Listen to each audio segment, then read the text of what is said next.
Good morning, everyone. I welcome you all to this edition of Weekly Roundup. My name is Siddharth Sankar, and I will be taking this session for the day. Okay.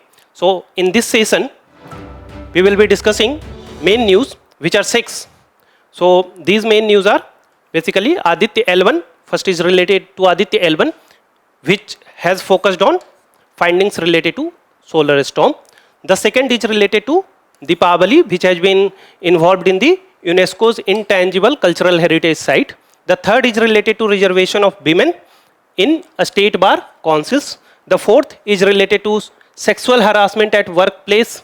The Supreme Court has given a judgment which has binded the ambit of its workplace. And then the next one is related to a stronger multilateralism in a multipolar world. Okay. And the last one is related to India's resolution on wildfires at UNEA. So a resolution has been adopted at UNEA 7th session. Okay. Then we will be discussing personality in news named C. Rajagopalachari, and then we will discuss 7 quick updates. So without wasting any time, let us come for the first main news. So the first main news, as we discussed, is related to Aditya L1. So Aditya L1 has brought certain findings about solar storm. So this is the basic news. Okay. So you can correlate it with the awareness in the field of space, GS paper 3. Okay. What are the developments which have been happening in space science? So on this basis, the question can be asked. Earlier, the question has been asked on a space station and the moon mission. So please see it carefully. So before studying Aditya L1 in detail, let us first understand the basic components about sun. Okay. So the basic thing is that the study which we will be doing today is based on coronal mass ejections. So what is corona? Corona we faced in COVID-19. So corona is related to crown-like membrane. Okay. Something like hat. So this is the outermost cell of the atmosphere of the sun. So this outermost is known as corona. Okay. And then there are other layers also known as chromosphere and the photosphere. Photosphere is the visual surface of the sun. Okay. So suppose this is the visual surface of the sun. So this is known as photosphere. Okay. And between photosphere and corona, there lies a very thin transparent layer. Okay, so this layer is known as chromosphere.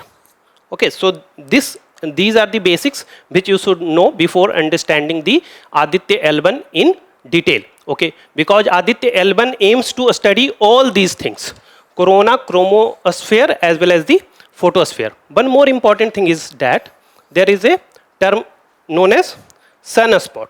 Okay, so in sunspots, these are basically, just remember a small thing in mind, that sunspots are basically dark spots. They are more of a cooler regions on the sun. Okay. So now we will discuss basically about the solar storm and the coronal mass ejections. So what is basically the solar storm? Okay, so solar storm is composed of series of giant explosions. Just remember that solar storms are basically giant explosions on the sun. They are known as coronal mass ejections. And what are coronal mass ejections? They are huge bubbles of hot gas and magnetic energy. Remember this point because we will be using it again and again. Magnetic energy. Okay, so coronal mass ejections have magnetic energy which are being thrown out from the sun. Okay, what can be the impact if certain solar storms occurs or the coronal mass ejections occurs from the sun? So what are its impact? So it can influence Earth's magnetic field. Okay, it can disturb satellites, or basically any communication related device such as GPS can be impacted because of this coronal mass ejections events or the solar storms. Okay, now we will see that what is the background. Okay, what happened and what are the findings, because Aditya L1 has given us certain findings related to solar storm and coronal mass ejections as we discussed earlier. So what are the main findings? The main finding is that Aditya L1 along with certain other missions, satellites of NASA, have detected that in May 2024, a very big storm has occurred, which is now being named as Gannon's storm. This storm led to very vast changes in the magnetic energy, magnetic field, okay, because of the event called magnetic reconnection. In simple words, just keep this thing in mind. In magnetic reconnections, what happens is that there are two or more coronal mass ejections, okay. So suppose there is one coronal mass ejection and there is second coronal mass ejection. So each one of them has their own magnetic field, okay. So they became squeezed so tightly that their magnetic field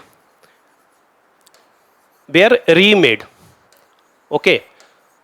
So magnetic field there got changed and then they were reconnected. This is the basic thing you have to keep in mind about magnetic reconnection. And what was the role of Aditya L1? It provided conclusive evidence along with the other space satellites of NASA that this connection occurred. How? Because there were sudden reversal of magnetic field, which made the storm, the solar storm, even stronger. Okay. Now, these are the basic things which have been now in use. The basic premise which can be asked in the question is related to Aditya L1. Okay. So Aditya L1, as you already know, that it is a mission related to Sun, isn't it? Why it is called L1? So we will understand in some brief why it is called L1.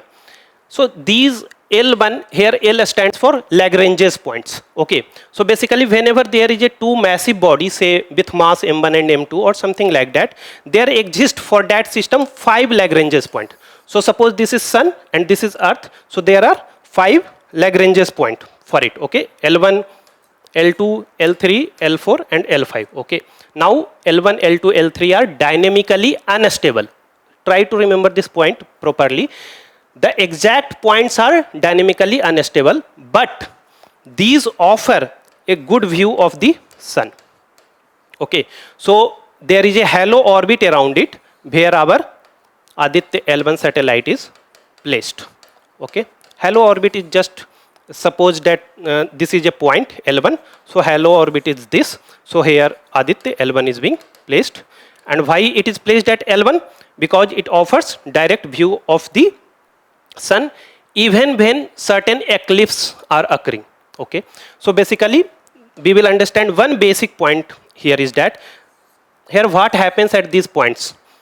The gravitational pull of the mass M1, here say Sun, and the mass M2, here say Earth. So the gravitational pull of Sun and Earth are such placed that the centripetal force required to keep this at proper orbit is being taken care of, means there is very minimal disturbance. Okay.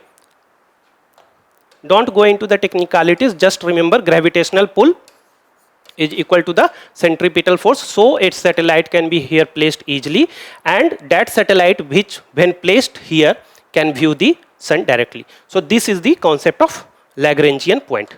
Try to remember these kind of basic concepts. These have been asked earlier in the examination as well. Okay.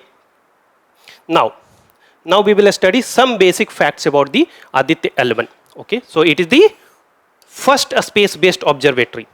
Okay. Remember this thing, it is the first space-based observatory to study the Sun from India. It was launched in 2023 on board PSLV C57. Remember this PSLV C57 also because it is very important from prelims point of view. The UPSC can ask or give some thing related to GSLV Mark 2, Mark 3, something like that. So keep this in mind. Aditya L1 is placed at Lagrange's point L1. I have already stated you the region, okay, because it offers the continuous view of the Sun even without any eclipses. So during eclipses also we can view. Now it has various payloads such as visual emission line chronograph to watch outer layers and this solar low energy X-ray spectrometer to watch the solar flares. Okay, remember one or two of them. These are not that important. Okay. Now we will see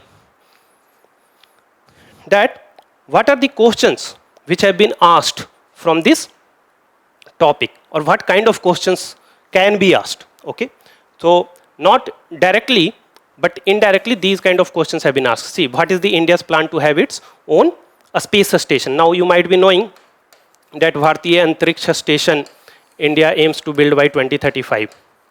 Okay, and what will be the benefit of our space program?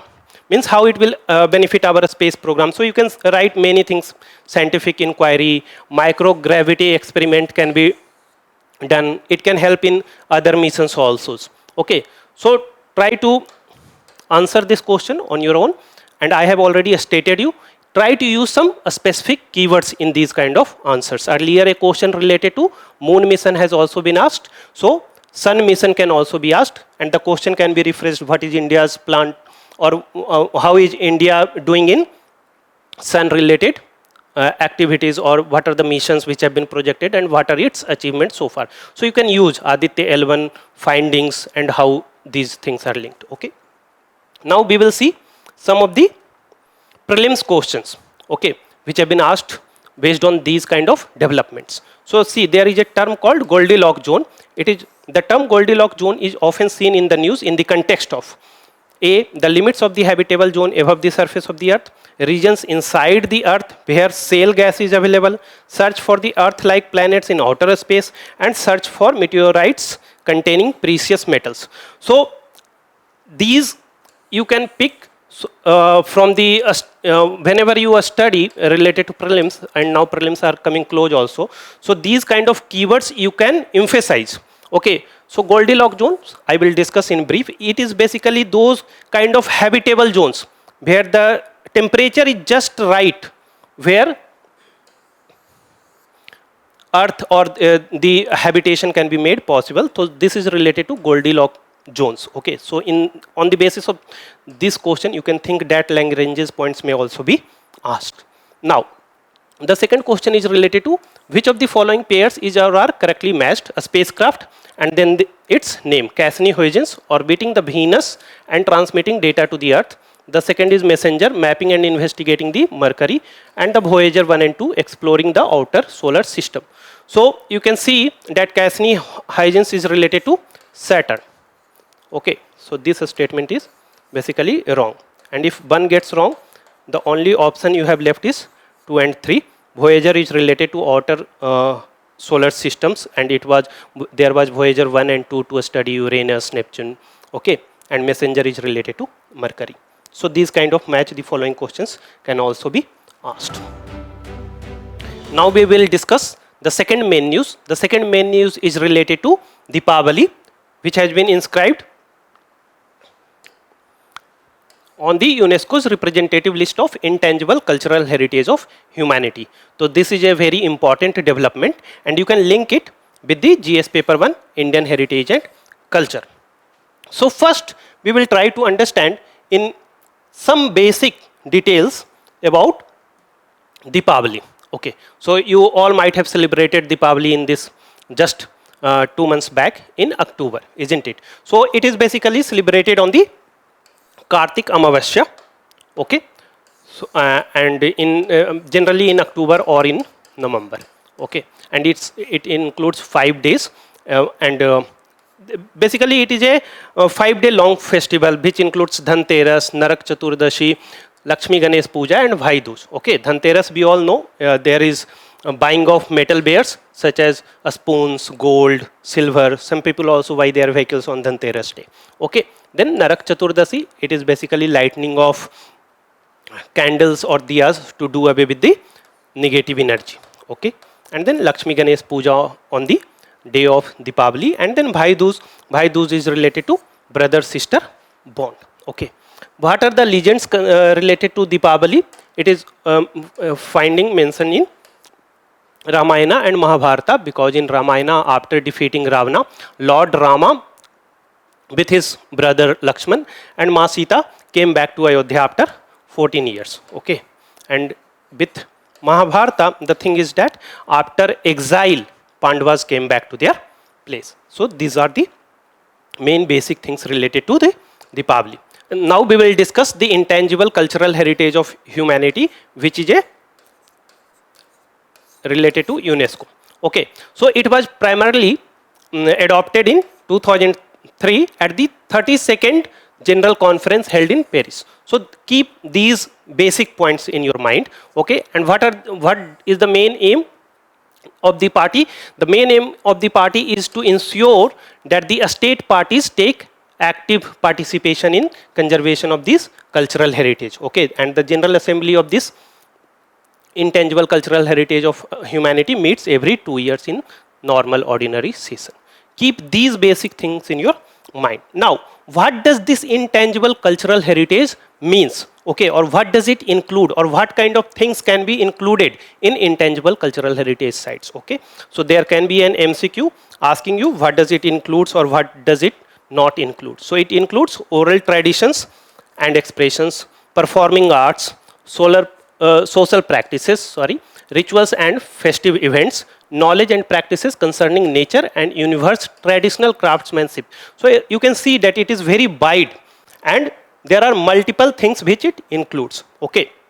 Now we will see also some of the examples which from India which has been included in this list. Through that also you can understand what are the things which have been included. The other conventions are related to, UNESCO's other conventions are related to World Heritage Convention of 1972 and then a 2005 Convention on the Protection and Promotion of the Diversity of the Cultural Expressions. Okay. Now we will see what are the various elements which have been included in the UNESCO's intangible cultural heritage which are from India.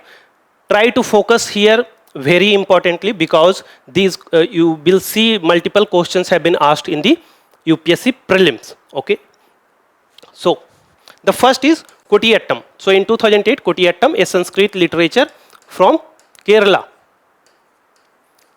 Okay, it has gained its name in this list. Then there is tradition of Vedic chanting and then Ram Leela. Ram Leela which is generally being performed in the times of Dashahara in northern India. Okay. Then in 2009, Ramman is a ritual theatre in the Garhwal Himalayas, mainly in the Uttarakhand region. Okay. Then Chhau dance. Chhau dance you might be knowing that it is basically a dance prominently seen in Jharkhand, West Bengal and Odisha. Okay. Then Kalbelia is a folk song from Rajasthan and then Mudiyettu is also a theatre form of Kerala. Okay. Then in 2012, Buddhist chanting of Ladakh. 2013, Sankirtana. Sankirtana is basically related to Vishnu, Lord Vishnu. It is a song and dance performance and multiple instruments such as drums, dholaks and cymbals are used. Okay. We will see a previous year question also related to this. Cymbals are basically tal or manjira, you can say that they both of them are being rubbed against one another. So cymbals are being used in Sankirtana. Okay. Then in 2014, traditional brass and copper craft of utensils making among 38 tribes, Punjab got their recognition. 2016, Yoga and Navroz. 2017, Kumbh Mela. 2021, Durga Puja. 23, Garba. And then this year, Deepavali has been included. Okay. So there are basically total 16 elements which have been included in this list. Okay. Now we will see the questions which have been asked from this context. Okay. So the first question is a previous year question of 2018 asked in mains examination. The question is, safeguarding the Indian art heritage is the need of the moment. So how you will begin or how you can use this context?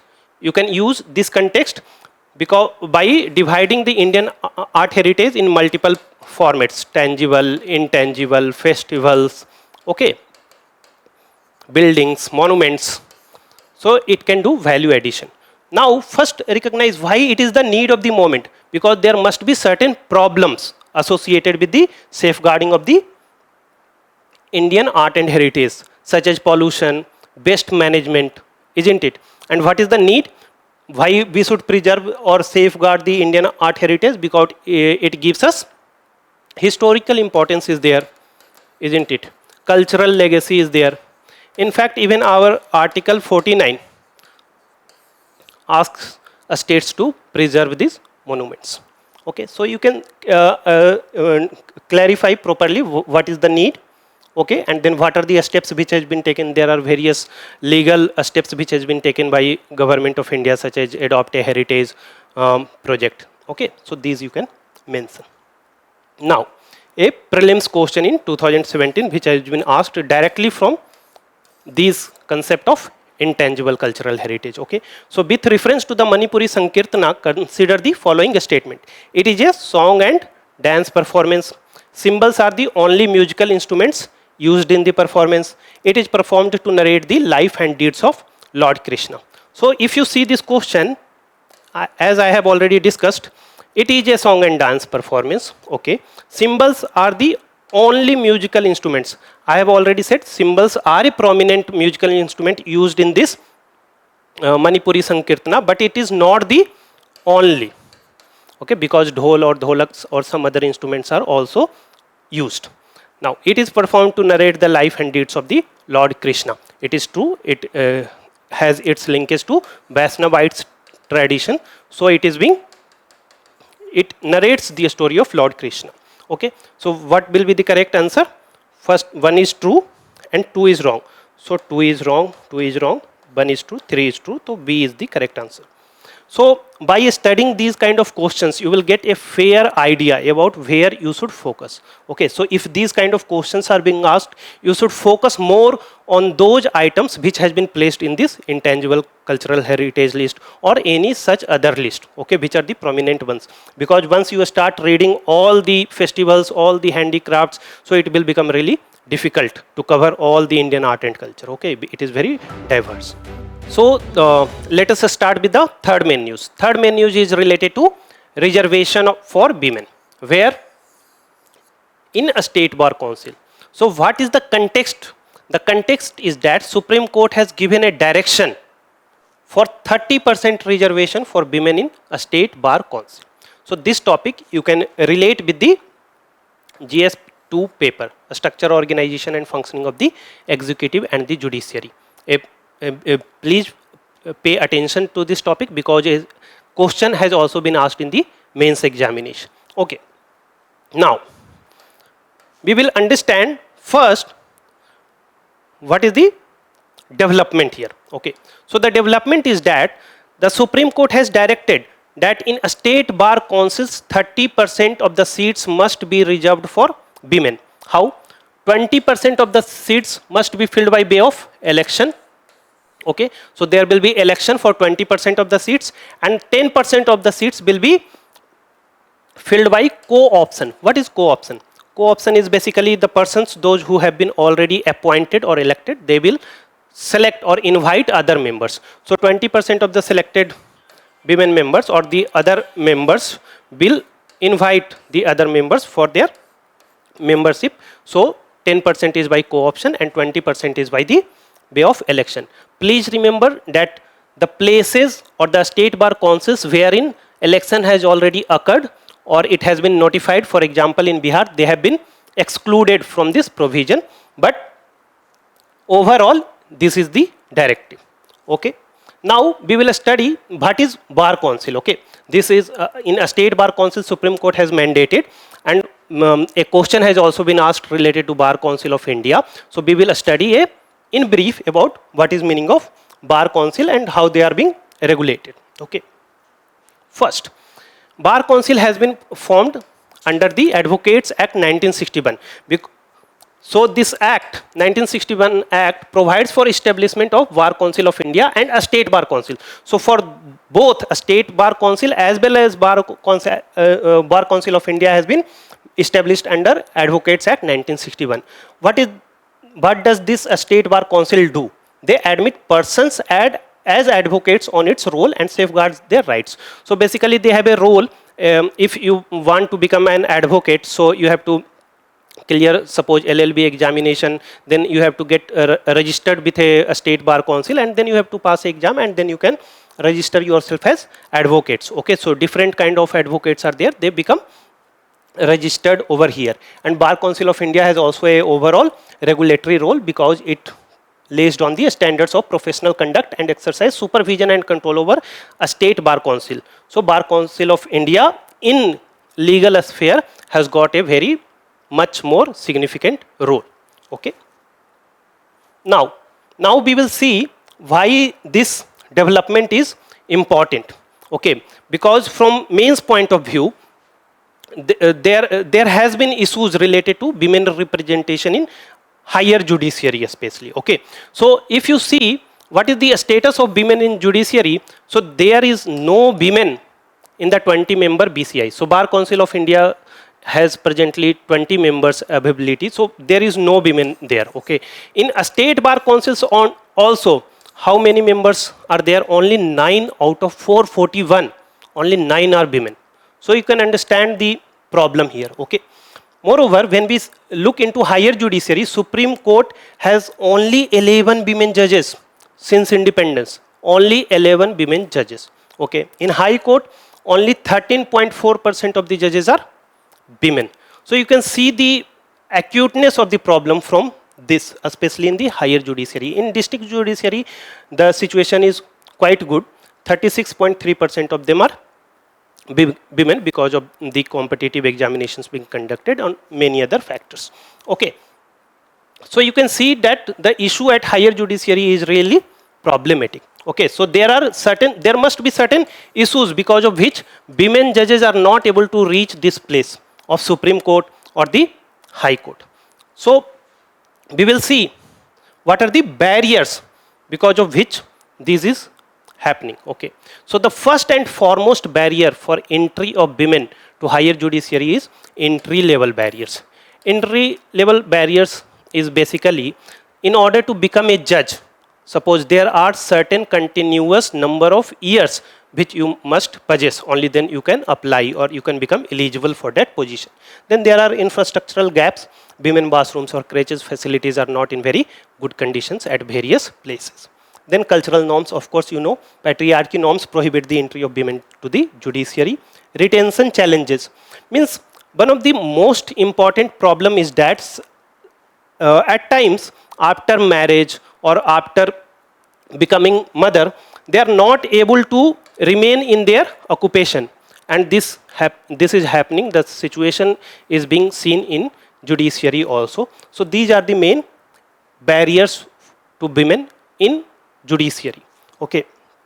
Now we will see what are the previous year questions which have been asked from this context. Okay. First is a prelims question which was asked in 2022 itself. With reference to India, consider the following statements. Government law officers and legal firms are recognized as advocates, but corporate lawyers and patent attorneys are excluded from recognition as advocates. The next statement is bar councils have the power to lay down the rules relating to legal education and recognition of law colleges. Okay. So as I have already said you that government law officers and legal firms are recognized as advocates, but these are not recognized. This is not true. They are also being recognized as advocates. Okay, there are patent attorneys, there are corporate lawyers who are also recognized as advocates. Second, bar council have the power to lay down the rules. As I have already said, bar council has a regulatory power and overall supervisioning power. It also supervises the state bar councils of the state, and it lays down the rules related to legal education. So statement 1 is wrong and statement 2 is true. Okay. So these kind of question. Next, you can see that a mains question has been asked in 2021.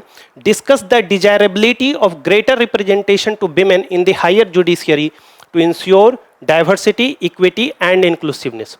You can see the question has been asked especially for higher judiciary, because UPSC knows that at subordinate judiciary level there are overall good representation, but at higher judiciary, as I have said you with the data also, that the issue is really problematic, because in Supreme Court, as you can see, only 11 women judges are there, and in High Court only 13.4% of the judges are women. Okay, so see the questions. Okay, higher judiciary. So the UPSC already knows the situation is very much problematic at higher level. Okay, so discuss the desirability. So how you will do or answer this question? First, you have to mention some data, isn't it? As I have already discussed that in higher judiciary, in Supreme Court and High Court, the issues are very much problematic. And what is the desirability of greater representation? What it will do? It will bring more inclusiveness, more gender-based response, isn't it? And Article 14, 15, 16 are also in line. Okay, and a gender-sensitive justice can also be given. So these are the desirability. Okay. So now we will discuss the fourth main news related to PoSH, prevention, prohibition and redressal. Means the Supreme Court has given a judgment in which it has clarified, or you can say explained, the ambit of PoSH Act, also known as Sexual Harassment of Women at Workplace, Prevention, Prohibition and Redressal, PoSH 2013. Okay, so you can relate this topic with GS paper 2, important aspects of governance. Okay, now first we will see what is the basic premise or what is the basic judgment which has been given by the Supreme Court. Okay, so Supreme Court has held that when a woman is subjected to sexual harassment at the workplace by a person who is not a part of the organization, she is entitled to file her complaint before the internal complaints committee of her own workplace. Try to understand it in a very simplistic way. There is a organization A, there is a organization B. A woman is working in organization A. Okay, and some person from organization B has done some issues related to PoSH Act in organization A. So women can file their complaints in the A's ICC. So if there is an internal complaints committee of organization A, so women need not go to the B organization or the B's internal complaints committee to file a complaint. Women can file its complaint in the ICC of the organization A itself. This is the basic premise, this is the basic judgment. Okay, so it enables the ICC constituted at the aggrieved women's workplace to exercise jurisdiction over an employee of different workplace. Okay, so even if there is an employee of a different workplace or different department, so ICC constituted at this can exercise jurisdiction over the employee of B also. This is the basic judgment. Okay, now we will understand what are the basic features or what is PoSH Act all about. Okay, so PoSH Act was basically brought after Visakha guidelines. Okay, so Visakha guidelines is basically a guideline given by Supreme Court in 1997. Actually what happened is that there was a social worker named Banwari Devi. She wanted to save a minor girl from child marriage. So there were certain issues which led Supreme Court to give Visakha guidelines related to the prevention of harassment of women at workplace, sexual harassment of women at workplace. Okay, so these were the guidelines upon which PoSH Act 2013 were being made. Okay, so it covers, the PoSH Act has a very wide coverage. It covers protection to any women and women employed in a dwelling place or house. So even if there is a domestic worker, so it covers that worker as well. So coverage is very wide. Moreover, the workplace definition is also very wide. Okay, so workplace can, first it can be government, private, NGO, institutions, undertaking. Almost all is being covered under the definition of workplace. Even if a woman is going adopting a transport model and certain issues happens at that place, but she is going for her employment, then this act will come into the force. Okay, and it also defines what is sexual harassment: any unwelcome acts or behavior that are sexually colored, creating a hostile or intimidating work environment. So it is basically meant for women to feel safe so that they can work freely at their all the places of work.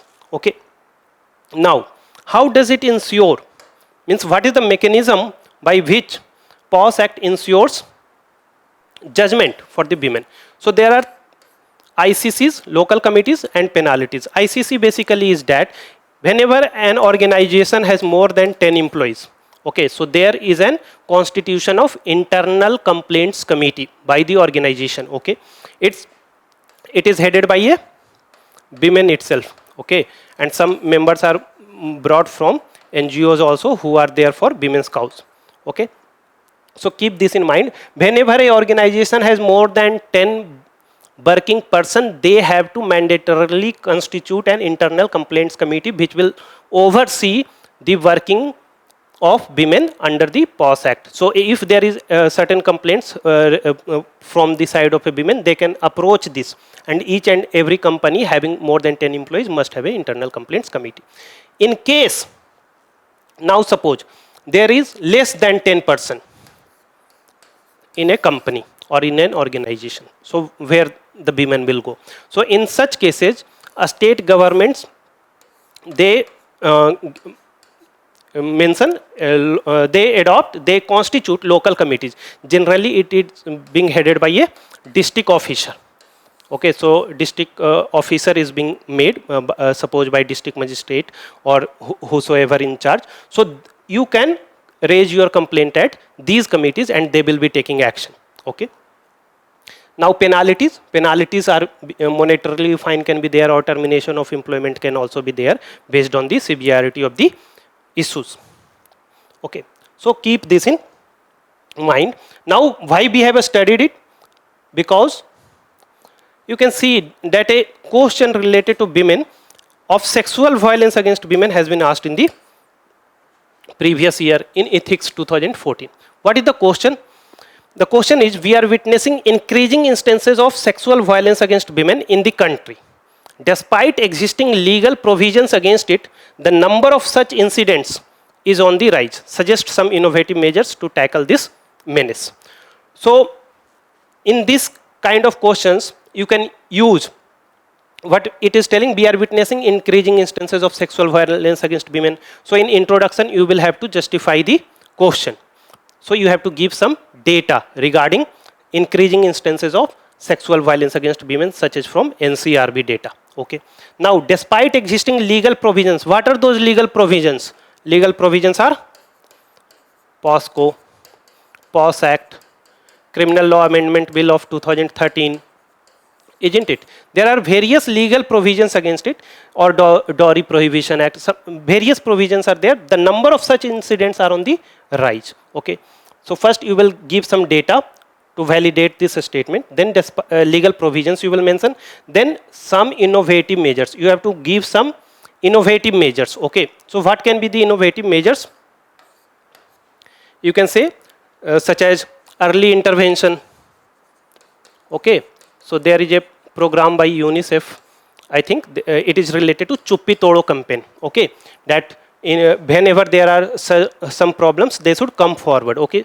Then there is ring the bell campaign, so that the bystanders, those who are seeing these kind of violence happening, they can become an active participants in alleviating all these kind of things. Okay.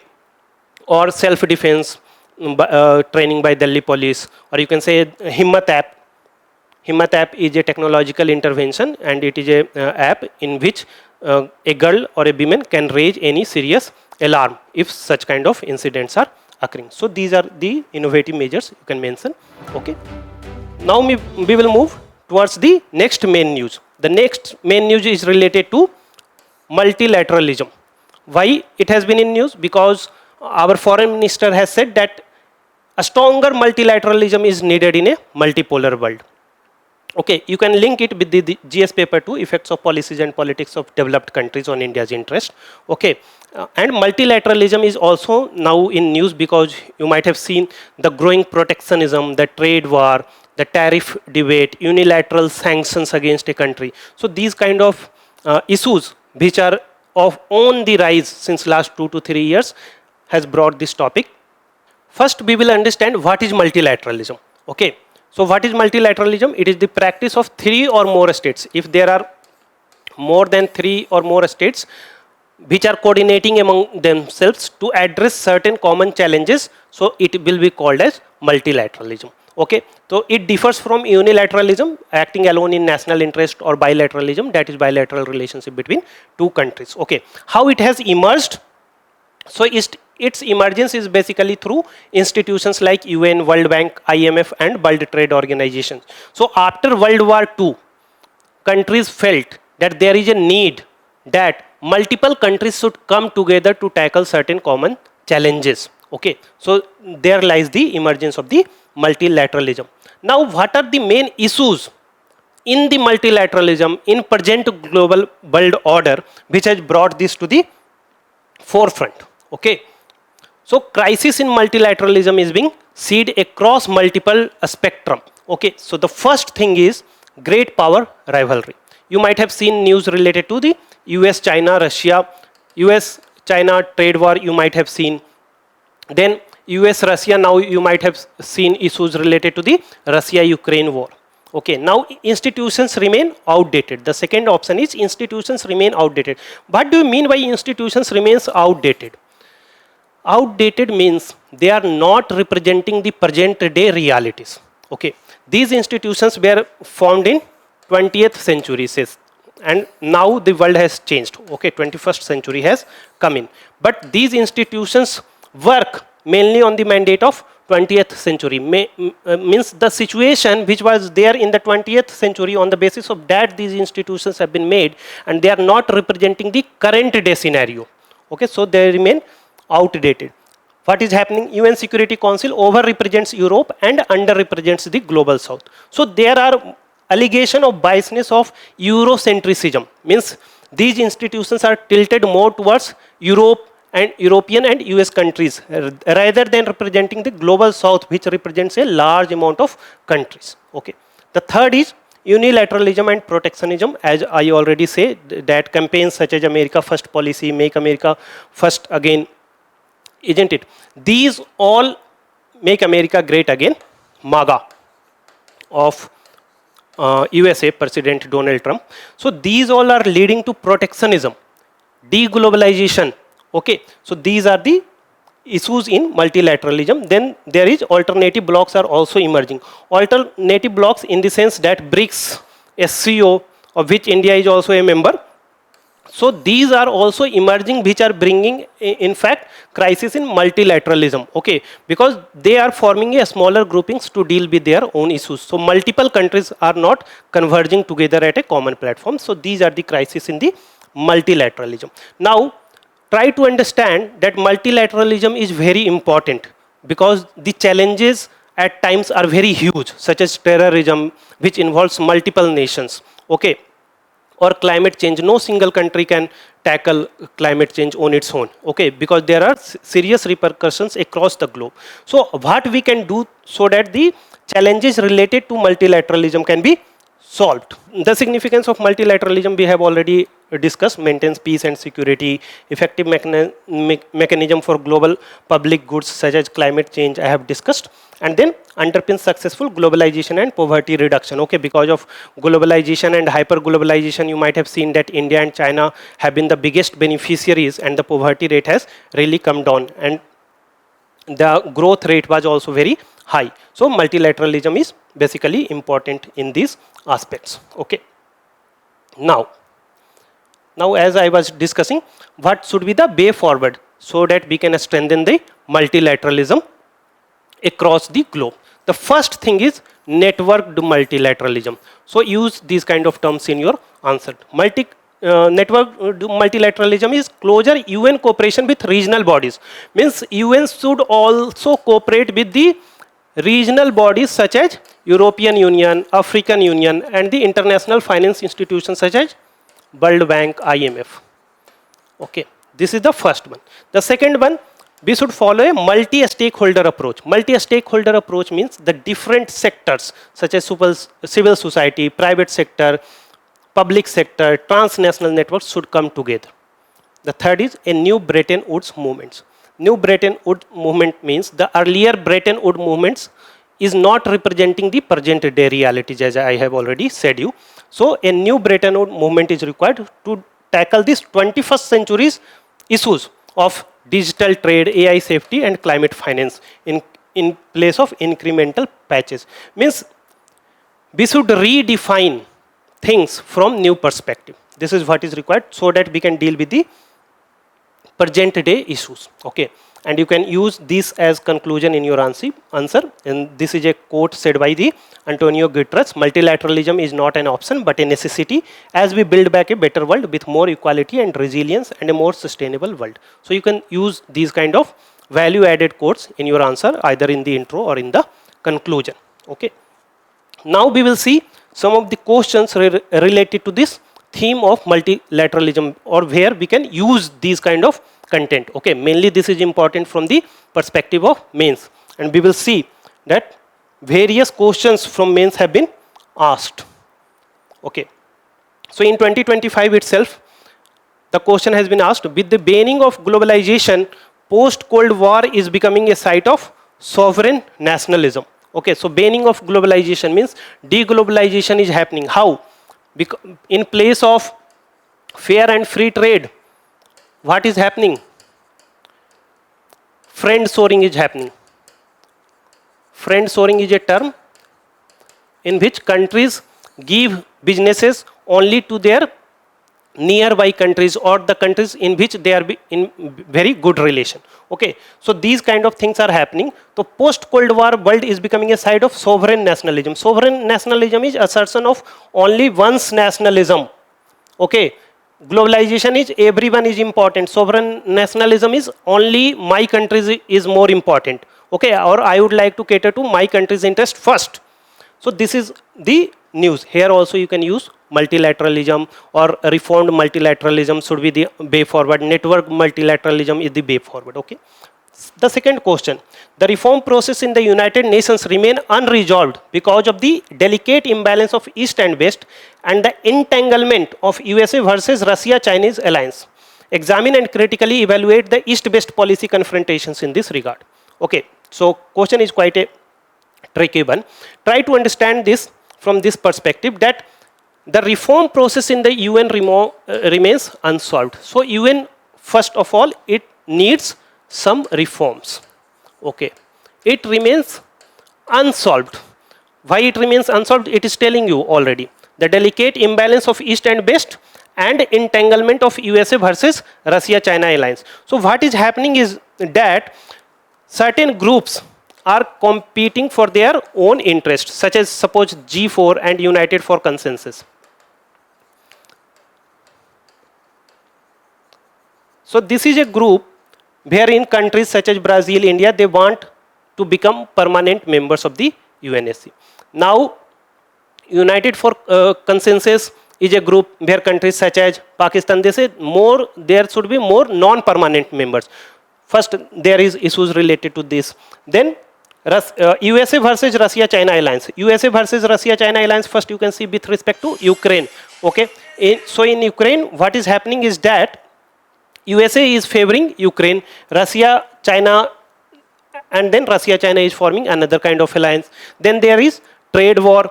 USA means making more and more protectionist policies related to its nation. And then Russia-China is making another policy, such as you can see that Russia has Far East region policy, then China has BRI policies.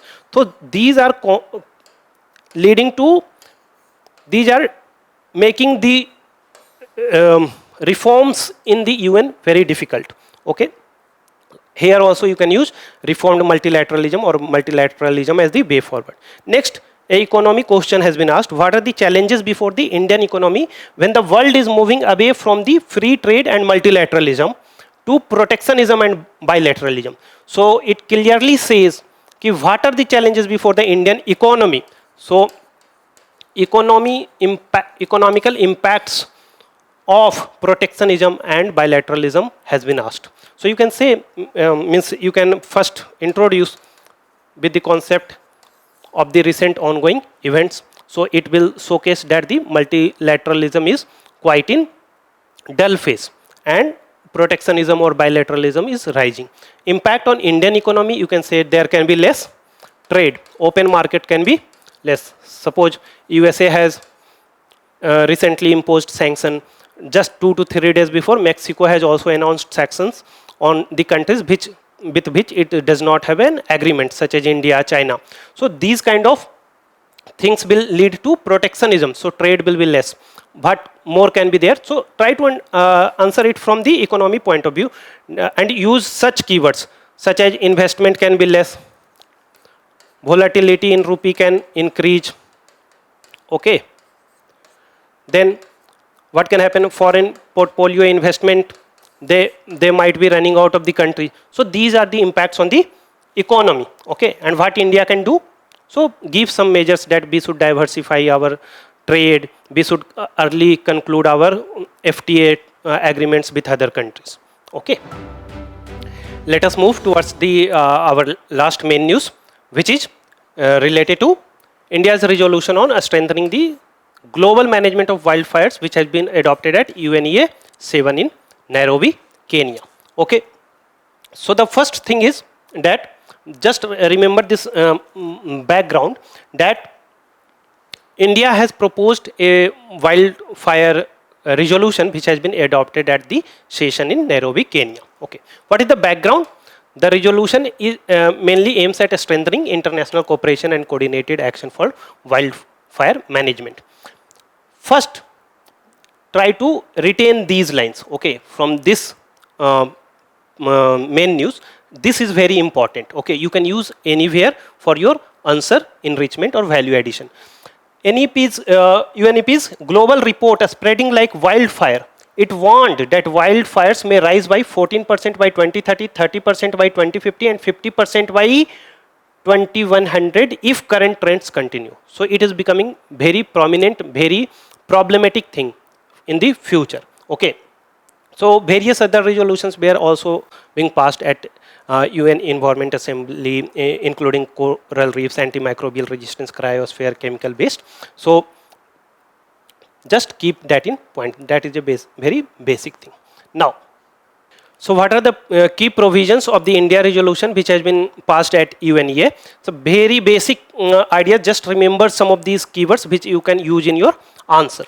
Okay, so the first provision is related to strengthening international cooperation. Okay, so in this aspect, there is development of early warning systems, risk assessment, and ground-based monitoring and community alerts.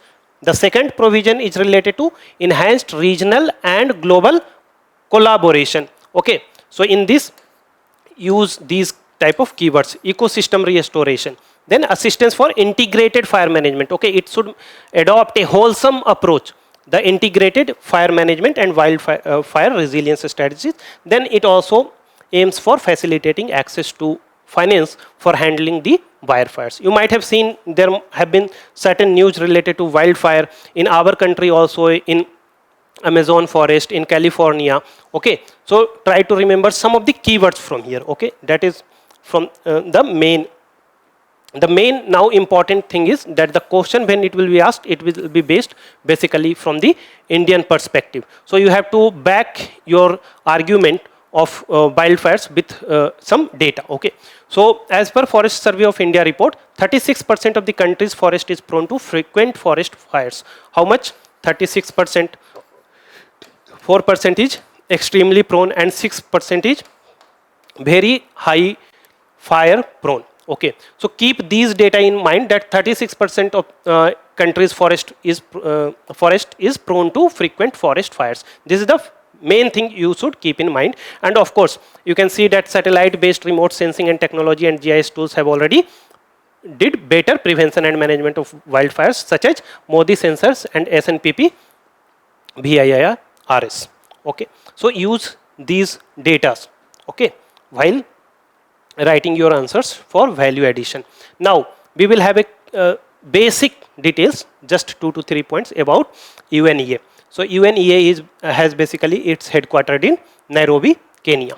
Okay, it has been established in 2012 at the United Nations Conference on Sustainable Development. Its role is that it is the highest level decision-making body on the matters related to environment. Okay, so these are the basic points. Try to remember 2012 and the highest level decision-making body.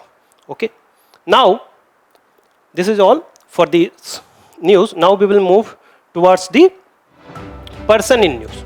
Okay, so the person in news is C. Rajagopalachari. Okay, and he is also known as Rajaji, and he was born in Thorapalli in Tamil Nadu. Okay, so he quit his legal profession to join the Indian national freedom struggle.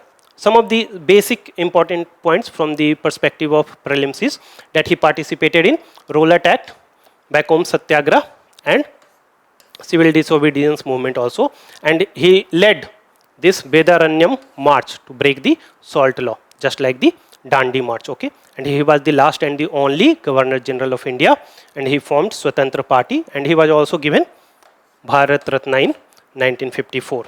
Okay, and his writings Ramayana, Chakrabarti Tirungam, Tamil is also very important. Okay, so keep these points in your mind. A question can be asked wherein these things have been given, and you will be asked to identify the name. Okay, a similar question has been asked in the past. So keep these, that Gandhiji called him keeper of my conscience, or he wrote a book on Ramayana also. Okay, these are the basic facts. Now we will move towards the quick updates. Now we will discuss some of the quick updates which has remained in news in the last week. Okay, so let us start with the first quick update, which is IAEA, International Atomic Energy Agency. So IAEA has said that the protective shield around Chernobyl, a nuclear disaster site in Ukraine, has stopped working due to drone strikes. So remember this point, Chernobyl nuclear disaster site is in Ukraine. Okay, what is important for us is IAEA as an institution.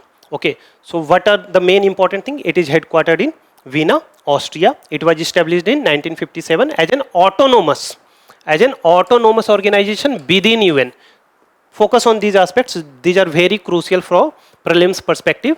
Members are 180, and India is also a member. India is a member. Keep this in mind of IAEA. Okay, its mandate is basically peaceful use of nuclear technology, safely and peacefully, technology transfer, and verifying that the technology transfer is being not used for making of weapons. Okay, so this is the basic mandate.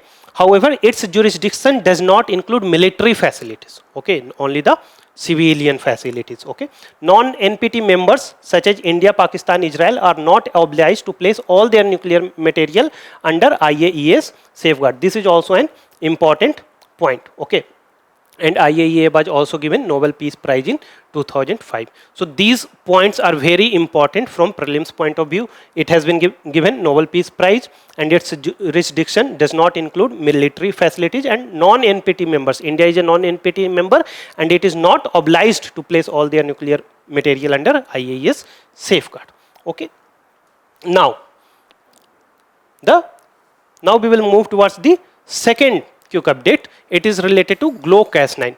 So scientists have discovered or made a GLO-Cas9 protein. So Cas9 is basically a molecular seizure used in CRISPR. So suppose this is double helical structure of DNA. So molecular seizures are able to cut this point, and then they can be edited. Okay, what is so this is being done through a technology called CRISPR. Okay, Cas9 is the molecular seizure which is being used. In GLO-Cas9, what has happened is that whenever this molecular seizure will be used, it will be glowing.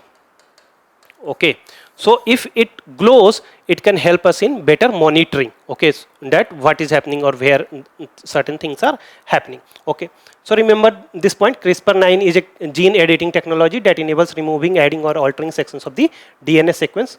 2 to 3 times it has been asked in the UPSC prelims examination. Cas9 are known as molecular seizures. Now GLO-Cas9, it is a bioluminescent version of Cas9. Bioluminescent by fusing Cas9 with an enzyme derived from the deep sea shrimp proteins.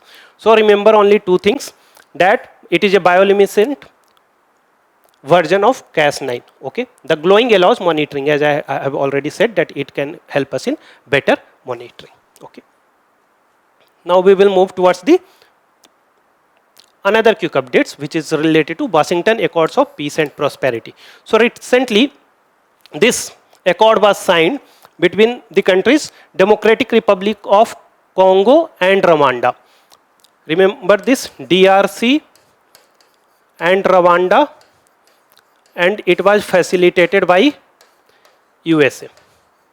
Okay, so there has been a lot of fights which has been going on in between these countries, and it is a very DRC is known for its mineral resources. So now there is a accord which has been signed between these countries. Okay, just remember these basic points. Okay, so earlier Rwanda backed M23 rebels launched new attacks in eastern DRC. So if there is a question which has been asked to match the following, M23 belongs to, so it is Rwanda. Okay, similar questions have been already asked. Okay, various groups or rebel groups of a country has been asked as the match the following. So keep these countries. So aim is to restore trust between these countries. Okay, DRC is known for its mineral resources, and it is the world's largest cobalt producer. DRC is the world's largest cobalt producer. Okay, now another quick update is related to CITES. CITES, as you all might be knowing, that it is called Convention on International Trade in Endangered Species of Wild Flora and Fauna.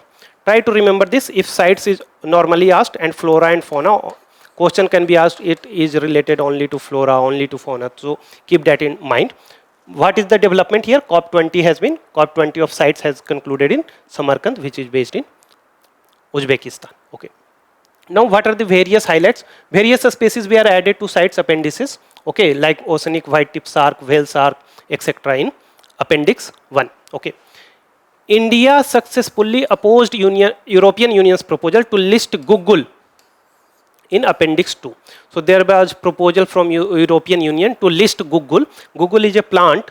It is basically a plant, and it is known for its resin. Okay, its resin is very important, and it has been used from very early times for medicinal and Ayurvedic properties, as it has anti-inflammatory, arthritis treatment properties. So India successfully opposed, means Google is not in Appendix 2. Keep this in mind. A question can be asked that Google has been placed in Appendix 2 in recent CITES COP. So the answer is no. Okay, what is CITES? CITES is an international agreement ensuring international trade in wild animals and plants does not threaten their survival. So basically what happens is that a lot of illicit trade keeps on happening in flora as well as fauna. So the trade of wild animals and plants should not threaten their survival. This is basically the mandate of the CITES. Okay, although it is legally binding, means countries are obligated to protect, but it does not take place the national laws, means it does not take away the national laws of a country. So India is also a member. Okay, now we will see what are the various appendixes in the CITES. As we have seen that India opposed Google to be placed in a appendix. Okay, so we will see what are various appendix. So there are 3 appendix at CITES. First is appendix species which are threatened with extinction. Okay, so here there is very low or very much prohibited. The international commercial trade is prohibited. If a plant species or a wild animal is placed in Appendix 1, then it is international commercial trade is prohibited. Appendix 2, not currently threatened but may become threatened. So keep this in mind. Not currently but may become threatened if there is uncontrolled trade. So the trade is controlled in Appendix 2. In third, a country may ask, okay, a species are listed at a party's request to prevent unsustainable legal exploitation. So a state party may ask that please place it in Appendix 3 so that it does not get exploited unsustainably. Okay, so these are the basic things you must keep in mind about CITES as an institution. Okay. Now we will move towards another quick update related to Blue Notice.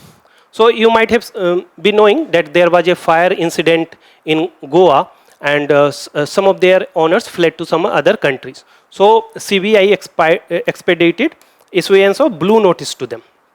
okay, to prevent their movement to the other jurisdiction. So basically blue notice is being issued by Interpol. Interpol in fact issues a lot of notices, okay. Some of the important one are red notice for wanted person, yellow notice is for missing person, yellow notice, okay, blue notice is for additional information. So this was being expedited recently.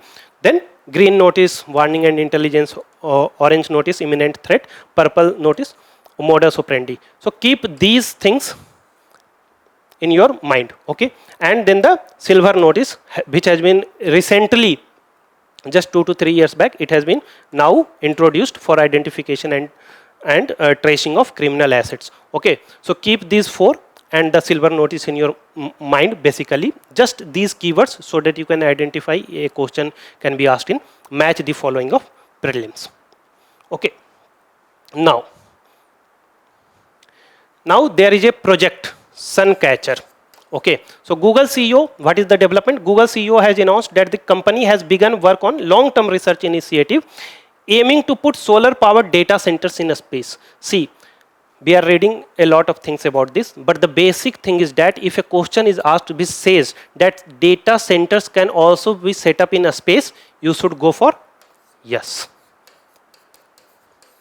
okay. And what is project Suncatcher? It is not related to sun, keep this in mind.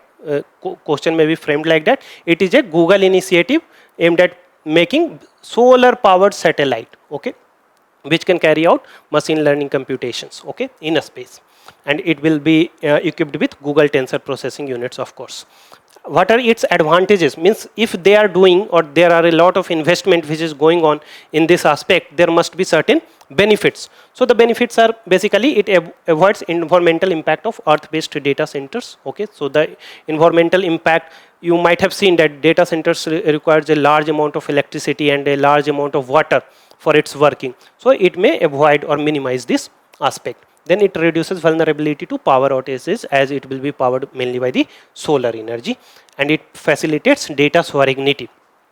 Because outer space is not subject to national jurisdiction, means there was a treaty, outer space 1967, in which it has been mentioned that outer space is not subject to national jurisdiction, so it will promote data sovereignty as well, okay. So keep this in mind. Project Suncatcher is related to Google, and data centers in a space, it will be generally solar powered, okay. And this GPTU, keep these things in your mind, okay. Now we will see the last quick update is related to narco test.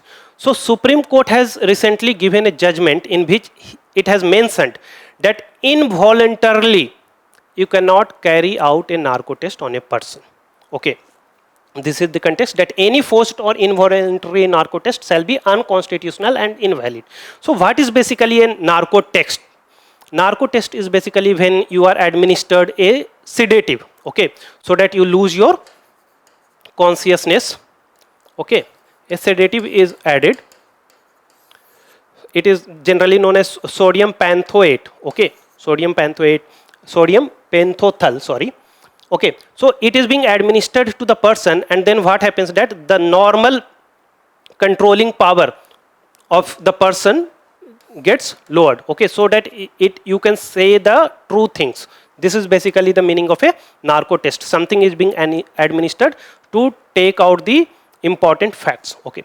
Why Supreme Court has gone against these kind of tests which are being done involuntarily? Because there is a constitutional mandate, okay. Article 20 is there, and in Article 20 it says that no person can be compelled to give evidence against himself or herself, okay.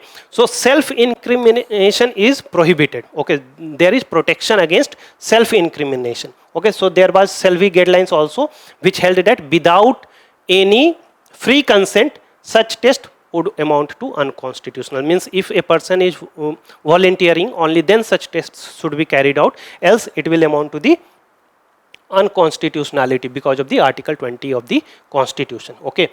Earlier in cases such as Manoj Kumar Saini case and Bino Bhai case also, court held that such tests do not confirm guilt, but information obtained might contribute to the investigation. Means only giving tests, okay, or the they will never be confirming the guilt, because the person himself is not very conscious. Okay, but the information can be used for the investigation, a speeding of investigation. So keep this in mind, that narco test voluntarily is allowed, but involuntarily it goes against the article 20 of the constitution.